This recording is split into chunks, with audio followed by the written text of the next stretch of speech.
Hi అండి, అందరూ ఎలా ఉన్నారు? ఈరోజు చిన్నపిల్లలకి ఎంతో బలాన్నిచ్చే ప్రోటీన్ ఫుడ్ చేసుకుందాము.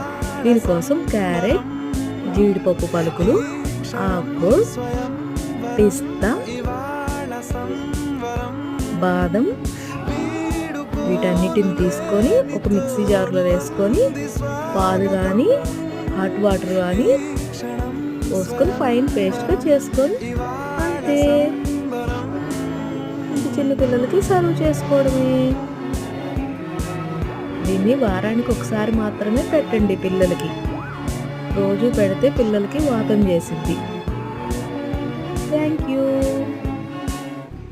నెక్స్ట్ వీడియోతో మళ్ళీ కలుసుకుందాం. Bye bye. వయస్సు తీరికుండదారా హాయ్ హాయ్ హాయ్ సొగస్సు పంచుతున్నదా.